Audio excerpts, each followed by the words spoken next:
Monsieur le maire, mesdames et messieurs, chers belvistes, en novembre 2004, lorsque Isabelle Questine nous a invités lors d'un colloque à l'École supérieure des beaux-arts à collaborer à un projet pour l'exposition du 150e de la commune de Bellevue, nous ne savions rien de vous.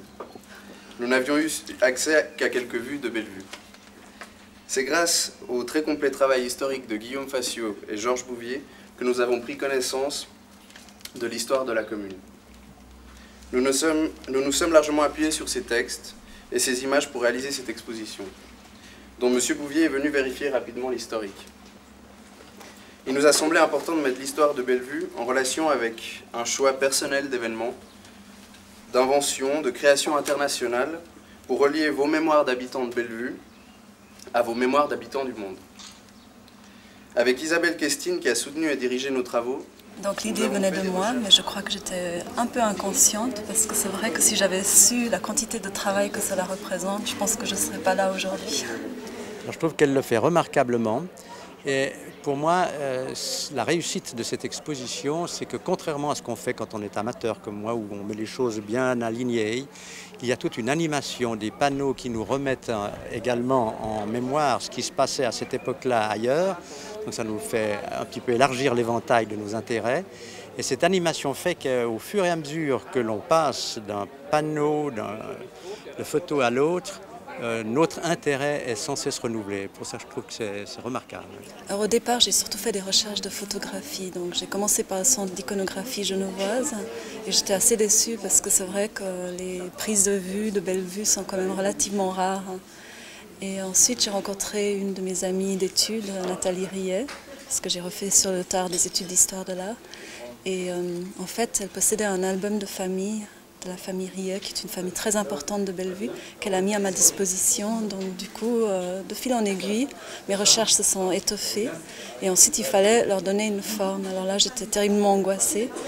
Et c'est comme ça que j'ai eu l'idée de faire appel aux étudiants de l'École supérieure des beaux-arts et qui m'ont été une aide extraordinaire. Le point de départ, c'est qu'il nous manquait justement la parole des bellevistes, en fait. Et puis on s'est demandé comment on pouvait la demander.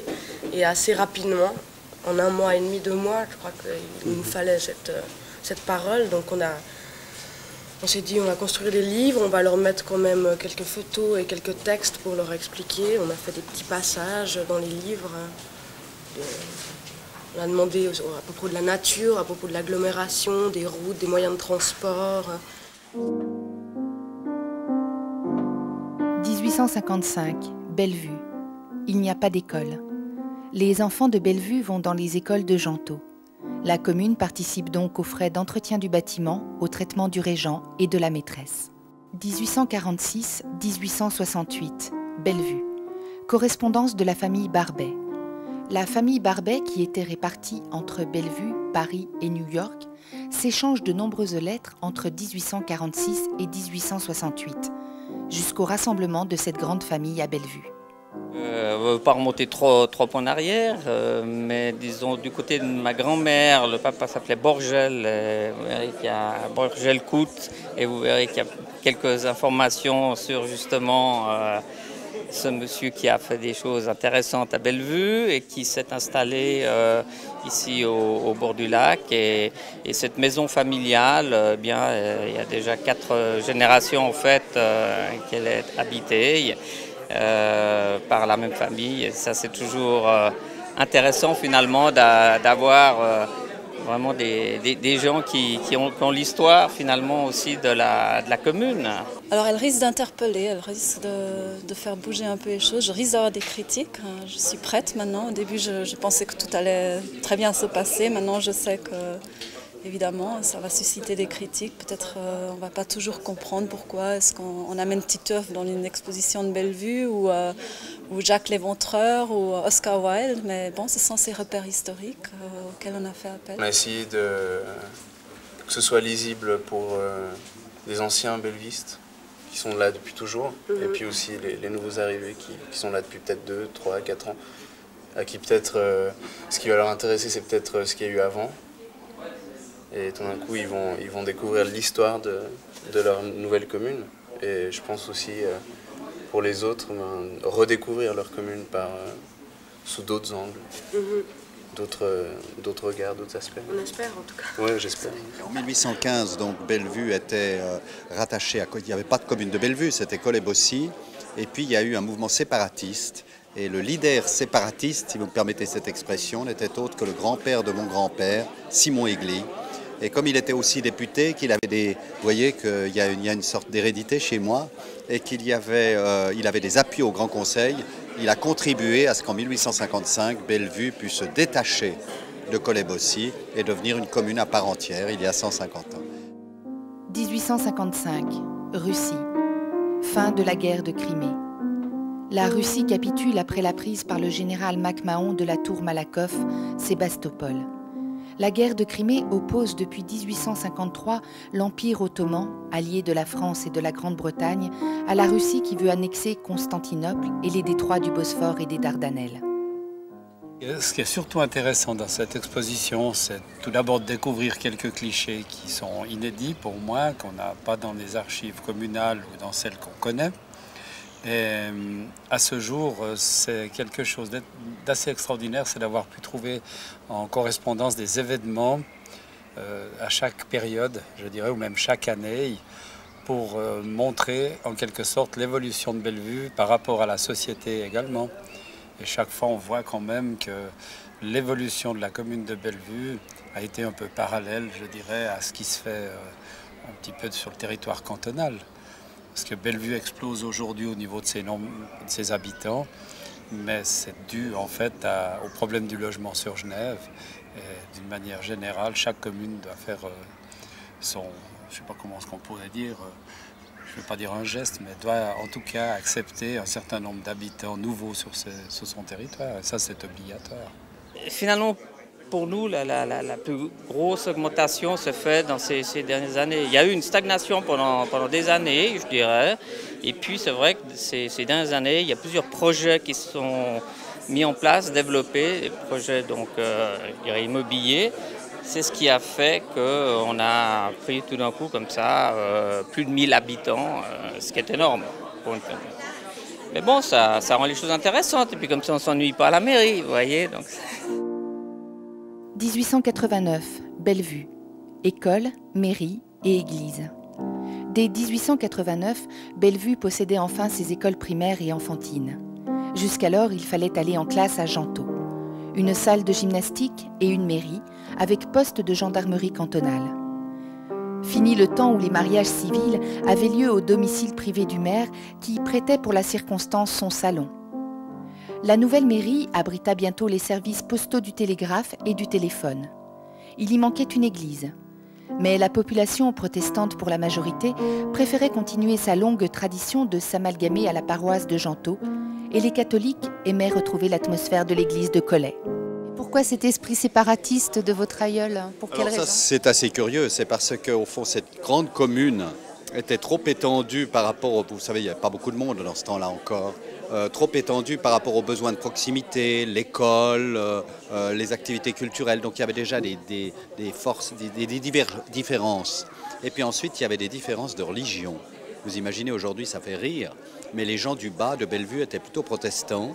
Et les gens du haut, les maréchals et autres de Collet-Bossy étaient catholiques. Et alors évidemment, quand il y a eu notamment, je crois, une idée de prélever un impôt spécial pour la rénovation de l'église catholique de Collet-Bossy, ça n'allait plus.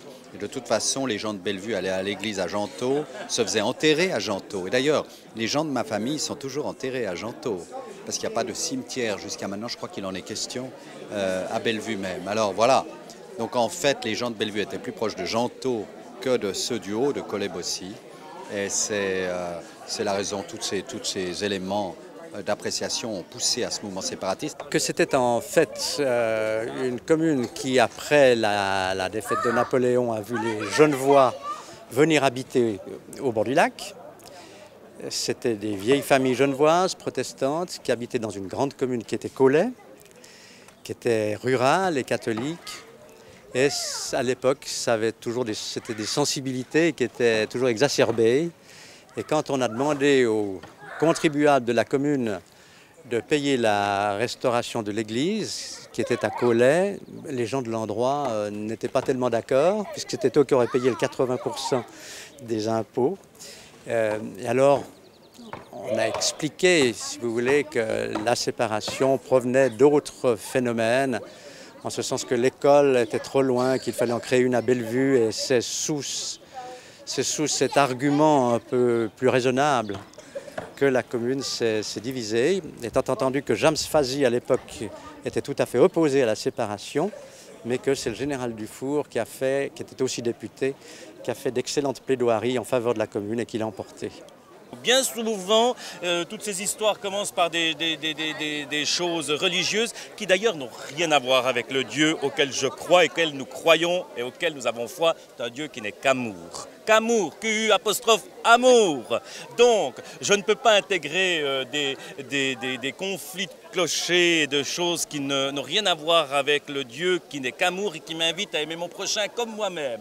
Devinez donc, je ne peux que vous dire cela puisque je n'ai pas connaissance de l'histoire de ce qui a fait la division entre Bellevue et Collet. Je sais une chose en tout cas, c'est qu'aujourd'hui, il n'y a plus qu'un seul curé pour l'ensemble de cette unité pastorale, c'est-à-dire Preny-Chambésy, Bellevue, Collet-Bossy, Versoix, Gentot et Bellevue. Je crois que je les ai tous cités. Voilà. Eh bien, voyez-vous, il n'y a plus de querelle de clocher, bien que parfois c'est difficile de se mettre ensemble, même quand on est entre catholiques, de se mettre ensemble pour qu'il n'y ait plus qu'un seul curé, un seul clocher, même s'il y en a 4 encore, avec leur identité propre, on essaie de tendre à faire une unité pastorale autour du même Seigneur. Donc, voyez-vous, voilà. Apparemment, ça n'existe plus du tout, pas ailleurs, querelle de clocher.